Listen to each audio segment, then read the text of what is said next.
Hi hello ನಮಸ್ತೆ ಸ್ನೇಹಿತರೆ, ಎಲ್ರಿಗೂ ಕೂಡ ಮತ್ತೊಮ್ಮೆ ನಿಮ್ಮ ಯೂಟ್ಯೂಬ್ ಚಾನಲ್ಗೆ ಪ್ರೀತಿಯ ಸ್ವಾಗತ. ನೇಮಕಾತಿ ಕುರಿತಾಗಿ ಪ್ರಶ್ನೆ ಮೇಲೆ ಪ್ರಶ್ನೆಗಳನ್ನ ತುಂಬಾ ಜನ ಕೇಳ್ತಾ ಇದ್ದೀರಾ. ವಾಟ್ಸಪ್ಗಳಲ್ಲಿ, ಟೆಲಿಗ್ರಾಮಲ್ಲಿ ತುಂಬಾ ಜನ ಮೆಸೇಜ್ ಮಾಡಿ ಪದೇ ಪದೇ ಆ ಪ್ರಶ್ನೆ ಕೇಳ್ತಾನೆ ಇದ್ದೀರಾ. ನಿಮ್ಮ ನೋವು ಕೂಡ ಅರ್ಥ ಆಗುತ್ತೆ, ನಿಮ್ಮ ನೋವು ನಮಗೆ ಅರ್ಥ ಆಗುತ್ತೆ. ಬಟ್ ನಮ್ಮನ್ನು ಆಳುವಂತ ಸರ್ಕಾರಕ್ಕೆ, ಕೂತಿರುವಂತ ನಾಯಕರಿಗೆ ಅವೆಲ್ಲ ಅರ್ಥ ಆಗ್ತಾ ಇಲ್ಲ. ಬಟ್ ನೋಡಿ, ಈಗ ಸದ್ಯಕ್ಕೆ ಸರ್ಕಾರವೇ ನೇಮಕಾತಿ ಶುರು ಮಾಡಿ ಅಂದ್ರೂ ಕೂಡ ಶುರುವಾಗಲ್ಲ. ಯಾಕೆ ಅಂತಂದ್ರೆ ಕೋರ್ಟಲ್ಲಿ ಕೇಸ್ ಇದೆ, ನಿಮ್ಗೆ ಗೊತ್ತಿರ್ಬೋದು ಅನ್ಕೊಳ್ತೀನಿ. 56% ರಿಸರ್ವೇಷನ್ ಆಕ್ಟ್ ಅನ್ನ ಕ್ವಶನ್ ಮಾಡಿರುವಂತ ಒಂದು ಕೇಸು. ಸೊ ಅದು 28ನೇ ತಾರೀಕು ಮತ್ತೆ ಜನವರಿ ವಿಚಾರಣೆ ಇರುವಂಥದ್ದು. ಸೊ ಅವತ್ತು ಕೇಸ್ದು ಏನಾಗುತ್ತೆ ಅನ್ನುವಂಥದ್ದು ನೋಡ್ಬೇಕು. ಆ್ಯಂಡ್ ಈ ಹಿಂದೆ ನಮ್ಮ ಸರ್ಕಾರದ ಮಾನ್ಯ ಸರ್ಕಾರಿ ವಕೀಲರು, ಅಡ್ವೊಕೇಟ್ ಜನರಲ್ ಅವ್ರು ಕೇಳಿದಂಥದ್ದು, ಅಲ್ಲಿ ನಾವು 56 ಮೇಲೆ ಹೊಸ ನೇಮಕಾತಿ ಮಾಡಲ್ಲ, ಬಟ್ ಹಳೆ ನೇಮಕಾತಿ ಮುಂದುವರ್ಸೋಕೆ ಅವಕಾಶ ಕೊಡಿ ಅಂತ ಕೇಳ್ತಾರೆ ನ್ಯಾಯಾಧೀಶರ ಹತ್ರ. ಇವರೇ ಹೋಗಿ ಕೇಳಿರುವಂಥದ್ದು, ನ್ಯಾಯಾಧೀಶರು ಆದೇಶ ಮಾಡಿರುವಂಥದ್ದು. ಸೊ ಅದನ್ನ ಈಗ ಬದಲಾವಣೆ ಮಾಡೋದಕ್ಕೆ ಏನೋ ಅರ್ಜಿಯನ್ನ ಕೂಡ ಹಾಕೊಂಡಿದಾರಂತೆ, ಅಪ್ಲಿಕೇಶನ್ ಅನ್ನ, ಆದೇಶವನ್ನ ಇದು ಮಾಡೋದಕ್ಕೆ ಅಂಡ್ ಅವಕಾಶ ಕೊಡಿ ಅಂತೇಳಿ. ಸೊ ಮುಂದಿನ ವಿಚಾರಣೆಯಲ್ಲಿ ಸರ್ಕಾರದ ಪರ ವಕೀಲರು ನ್ಯಾಯಾಧೀಶರ ಹತ್ರ ಮನವಿಯನ್ನು ಮಾಡಿಕೊಂಡು, ಈಗ ನಾವು 56 9ನೇ ಅನುಸೂಚಿ ಸೇರಿಸೋದಕ್ಕೆ ಕಳಿಸಿದೀವಿ ಪ್ರಸ್ತಾವನೆ. ಸೊ ಅದನ್ನ ನಾವು ಲೀಗಲ್ ಮಾಡ್ಕೊಳ್ತೀವಿ, ನೀವು ನೋಟಿಫಿಕೇಶನ್ಗೆ ಅವಕಾಶ ಕೊಡಿ ಅಂತ ಏನಾದರೂ ಕೇಳಿದ್ರೆ ಮತ್ತೆ ಜನವರಿ 22 ಫೆಬ್ರವರಿಗೆ ನೋಟಿಫಿಕೇಶನ್ ಮಾಡ್ಬೋದು. ಇಲ್ಲ ಇವರೇನು ಕೇಳಿಲ್ಲ, ಮತ್ತೆ ಇವರು ಸುಮ್ಮನಾದ್ರು, ನ್ಯಾಯಾಧೀಶರು ಮತ್ತೆ ಡೇಟ್ ಕೊಟ್ಟರು, ಕೇಸ್ ಮುಂದಕ್ಕೆ ಹೋಯ್ತು ಅಂದ್ರೆ ಸಮಸ್ಯೆ ಕಟ್ಟಿಟ್ಟ ಒತ್ತಿ. ಅಂಡ್ ಇನ್ನೊಂದು ಅಲೆಮಾರಿ ಸಮುದಾಯದವರು ಕೂಡ ನೇಮಕಾತಿ ಮಾಡಬಾರ್ದು ಅಂತೇಳಿ ಅವರು ಕೂಡ ಸ್ಟೇ ಮಾಡಿಸಿದ್ದಾರೆ. ಅದು ನಿಮ್ಗೆ ಗೊತ್ತಿದೆಯಲ್ಲ, ಎಷ್ಟೋ ಜನಕ್ಕೆ ನಾನು ಆಲ್ರೆಡಿ ಒಂದು ವಿಡಿಯೋದಲ್ಲಿ ತಿಳಿಸಿದ್ದೆ ನಾನು ಅದನ್ನು. ಯಾಕೆ ಅಂತಂದ್ರೆ ಅವರಿಗೆ 1% ರಿಸರ್ವೇಶನ್ ಕೊಡಬೇಕಿತ್ತು, ಸೊ ಅದನ್ನು ಕೊಟ್ಟಿಲ್ಲ. ಅದಾಗದೆ ನೀವು ಒಳ ಮೀಸಲಾತಿ ನೇಮಕಾತಿ ಮಾಡಬಾರ್ದು ಅಂತೇಳಿ ಅವರು ಪಟ್ಟು ಹಿಡಿದು ಕುಂತಿದ್ದಾರೆ. ಒಟ್ಟಾರೆ ಇದೆಲ್ಲದರ ಸಮಸ್ಯೆ ಬಗೆಹರಿದ್ರೆ ನೇಮಕಾತಿಗೆ ಯಾವ ವಿಜ್ಞಾನ ಇಲ್ಲ. ಈಗ ಸದ್ಯಕ್ಕೆ ಇದ್ದಿದ್ದು ಒಳ ಮೀಸಲಾತಿ, ಅದನ್ನೇನೋ ಕಾಯ್ದೆ ಮಾಡಿದ್ದಾರೆ, ಅದು ನಾಳೆ ಕೋರ್ಟ್ಗೆ ಹೋಗುತ್ತೆ, ಪ್ರಶ್ನೆ ಮಾಡ್ತಾರೆ, ಇಲ್ವಾ ಬಿಡ್ತಾರ, ಅದು ಸೆಕೆಂಡ್, ಅದು ಬಿಟ್ಟಾಕಿ. ಈಗ ಅದು ಸಮಸ್ಯೆ ಒಂದು ಹಂತದ ಸೈಡಿಗೆ ಹೋಗಿದೆ.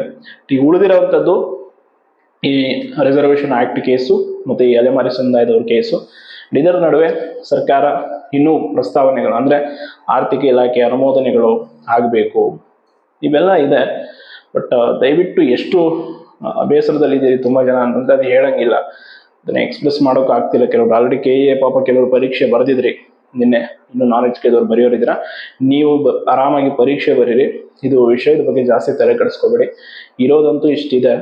ಎಲ್ಲ ಸರಿ ಹೋದ್ರೆ 2026 ಅಲ್ಲಿ ಶೋರ್ ಮಾಡ್ತಾರೆ ನೋಟಿಫಿಕೇಶನ್, ಅದರಲ್ಲಿ ಯಾವುದೇ ಸಂಶಯ ಇಲ್ಲ.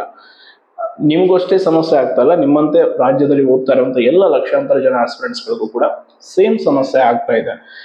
ಈಗ ಆ ಸಮಸ್ಯೆ ಆಗ್ತಾ ಇದೆ ಅಂತ ನಾವು ದಿನೇ ದಿನೇ ಒತ್ತಡ ಕೊಡೋಕಾದ್ರೆ, ಮನಸ್ಸಿಗೆ ನೋವು ಮಾಡ್ಕೊಂಡು ಕೂತ್ಕೊಂಡ್ರೆ ಏನೂ ಆಗಲ್ಲ. ಅದರಿಂದ ಹೊರಬಂದು ಎಷ್ಟು ಸಾಧ್ಯನೋ ಅಷ್ಟು ಓದಿ, ಇಲ್ಲ ಏನಾದರೂ ಒಂದು, ನಾನು ಹೇಳಿದ್ನಲ್ಲ ಹಿಂದೆ ಕೂಡ, ಕೆಲಸ ಮಾಡ್ತಾ ಇದ್ರೆ ಮಾಡ್ಕೊಂಡು ಓದಿ.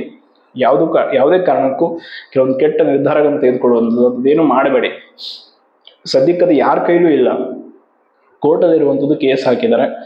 ಈಗೇನೋ ಬಿಡಿ, ಅದು ಯಾವುದು ಇರಲಿಲ್ಲ ಅಂದ್ರೆ ಸರ್ಕಾರಕ್ಕೆ ಒತ್ತಡ ಮಾಡಿದ್ರು, ಅವರು ಶುರು ಮಾಡಿದ್ರು ಓಕೆ, ಶುರು ಮಾಡ್ತೀನಿ ಅಂದ್ರೂ ಕೂಡ ತಡೆಯಾಜ್ಞೆ ಇದೆ. ಅದಕ್ಕೆ ಇದು ಇಷ್ಟು ಕ್ಲಾರಿಫಿಕೇಶನ್. PC ಓದೋರಾಗಿರ್ಬೋದು, ಟೀಚರ್ಸ್ ಎಕ್ಸಾಮ್ ಆಗಿರ್ಬೋದು, ಯಾವುದೇ ಇಲಾಖೆಯವರಾಗಲಿ ಎಲ್ರಿಗೂ ಹೇಳೋದು ಇಷ್ಟೇ, ನಾನು ಇರುವಂಥದ್ದು ಮಾಹಿತಿ ಇಷ್ಟೇ. ಇದಕ್ಕಿಂತ ಹೆಚ್ಚಿನ ಮಾಹಿತಿ ನನ್ನ ಹತ್ರನೂ ಇಲ್ಲ, ಬೇರೆಯವ್ರ ಹತ್ರನೂ ಇಲ್ಲ, ಯಾರ ಹತ್ರನೂ ಇಲ್ಲ.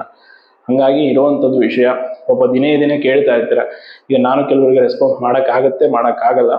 ಆ ಕಾರಣಕ್ಕೆ ವಿಡಿಯೋ ಮೂಲಕನಾದರೂ ಅಟ್ಲೀಸ್ಟ್ ತಿಳಿಸೋಣ ಅಂತ ತಿಳಿಸೋದು. ನನ್ನ ಕೈಯಲ್ಲಿ ಎಷ್ಟಾಗುತ್ತೆ, ಏನು ಮಾಹಿತಿ ಇರುತ್ತೋ ಅದನ್ನು ಜೆನ್ಯೂನ್ ಆಗಿ ನಿಮಗೆ ತಲುಪಿಸ್ತೀನಿ. ಅದಕ್ಕಿಂತ ಹೆಚ್ಚಿನ ಮಾಹಿತಿ ನಾನು ಕೂಡ ಕಲೆ ಹಾಕೋದಕ್ಕಾಗಲ್ಲ, ಅದು ಸಿಗೋದು ಇಲ್ಲ ಅಷ್ಟೆ. ಯಾವಾಗ ಮಾಡ್ತಾರೆ ಅಕ್ಯುರೇಟ್ ಆಗಿ, ಯಾವ ತಿಂಗಳು ಮಾಡ್ತಾರೆ ಅಂತ ಹೆಂಗೆ ಹೇಳೋಕ್ಕಾಗತ್ತೆ? ಯಾರಿಗೂ ಅದು ಪಾಸಿಬಲ್ ಇಲ್ಲ ಸದ್ಯದ ಪರಿಸ್ಥಿತಿಯಲ್ಲಿ. ಸರ್ಕಾರದ ಮಟ್ಟದಲ್ಲಿರುವ ಅಧಿಕಾರಿಗಳಿಗೆ, ಸಚಿವರಿಗೆ ಗೊತ್ತಿಲ್ಲ ಯಾವಾಗ ಮಾಡ್ತಾರೆ, ಯಾವ ತಿಂಗಳು ಅಂತ. ಅವರಿಗೆ ಅದರ ಬಗ್ಗೆ ಖಚಿತತೆ ಇಲ್ಲ. ಸೊ ಅದಕ್ಕೆ ಯಾರು ಕೂಡ ಹೆಚ್ಚು ತಲೆ ಕೆಡಿಸ್ಕೊಂಡು ಮಾನಸಿಕವಾಗಿ ಪೂರ್ತಿ ಒತ್ತಡ ತೆಗೆದುಕೊಳ್ಳುವಂಥದ್ದು ಏನು ಇಲ್ಲ. ಈಗ ಸದ್ಯದ ಪರಿಸ್ಥಿತಿಯಲ್ಲಿ ಯಾರ ಕೈಯಲ್ಲೂ ಇಲ್ಲ. ಅದು ನೀವೇನು ಎಷ್ಟೇ ಪ್ರೆಜರ್ ತಗೊಂಡ್ರು, ಹತ್ರು ಕರೆದ್ರು, ಏನೇ ನೋವು ಮಾಡ್ಕೊಂಡ್ರು ಅದು ಬದಲಾಗಲ್ಲ. ಇರೋ ವಾಸ್ತವ ಸ್ಥಿತಿಯನ್ನು ಒಪ್ಕೋಬೇಕು, ಸುಮ್ಮನೆ ಇರಬೇಕು. ಸದ್ಯದ ಮಟ್ಟಿನಲ್ಲಿ ಏನು ಮಾಡ್ತೀರಾ, ಅನುಭವಿಸ್ಬೇಕು. ಈಗ ನಾವೇ ಆಯ್ಕೆ ಮಾಡಿರೋ ಸರ್ಕಾರ, ನಾವೇ ಅನುಭವಿಸ್ಬೇಕಾಗಿರೋಂಥ ಕತೆ ಇದು. ಸದ್ಯದ ಪರಿಸ್ಥಿತಿಯಲ್ಲಿ ಹಿಂಗಿದೆ ವಾಸ್ತವ. ಸೊ ಅದಕ್ಕೆ ಹೇಳ್ತಾ ಇರೋದು. ಕೆಲವರು ತುಂಬ ಪ್ಯಾನಿಕ್ ಆಗಿ ಮೆಸೇಜ್ ಮಾಡ್ತಾ ಇರ್ತೀರಾ. ಆ್ಯಂಡ್ ಕೆಲವೊಂದಿಷ್ಟು ಸದ್ಯಕ್ಕೆ ಇನ್ನೂ ಯಾವುದಾದ್ರೂ ಸಿಲೆಬಸ್ ಓದಿಲ್ಲ ಅಂದರೆ ಓದ್ಕೊಳ್ಳಿ. ಕ್ವಶನ್ ಪೇಪರ್ ಬಿಡಿಸಿ ಪಾಸಿಬಲ್ ಎಷ್ಟಾಗುತ್ತಷ್ಟು ಸಂತೋಷದಿಂದಿರಿ. ಫಸ್ಟು ಹ್ಯಾಪಿಯಾಗಿರಿ ಎಕ್ಸಾಮು, ಅದು ಸೆಕೆಂಡ್ರಿ. ಫಸ್ಟು ಬದುಕುವ ರೀತಿ ಖುಷಿಯಿಂದ ಇರಿ, ತಂದೆ ತಾಯಿಗಳ ಜೊತೆ ಸಮಯ ಕಳೀರಿ. ಮತ್ತೆ ನೋಟಿಫಿಕೇಶನ್ ಆದರೆ ಓದೋದಿದೆ, ಶ್ರಮ ಪಡೋದಿದೆ, ಅದನ್ನು ನೀವು ಮಾಡಬೇಕು, ಮಾಡ್ತೀರಾ ಕೂಡ. ಒಟ್ಟಾರೆ ರಾಜ್ಯದ ಎಲ್ಲ ಆಸ್ಪಿರೆಂಟ್ಸ್ಗಳಿಗೆ ಕೂಡ ನನ್ನ ಕಡೆಯಿಂದ ಎಷ್ಟಾಗುತ್ತೋ ಅಷ್ಟು ಮಾಹಿತಿಗಳನ್ನು ಕೊಡ್ತೀನಿ. ಇಷ್ಟ ಇದ್ದರೆ ಆ ಮಾಹಿತಿಯನ್ನು ತಗೊಳ್ಳಿ, ಇಲ್ಲಾಂದರೆ ಬೇಡ. ತುಂಬ ಜನಕ್ಕೆ ಈ ವಿಷಯದ ಬಗ್ಗೆ ಕ್ಲಾರಿಟಿ ಬೇಕಿತ್ತು, ಸೊ ಅದಕ್ಕೆ ಕೊಟ್ಟಿದ್ದೀನಿ ಅಂತ ಹೇಳ್ತಾ ಧನ್ಯವಾದ.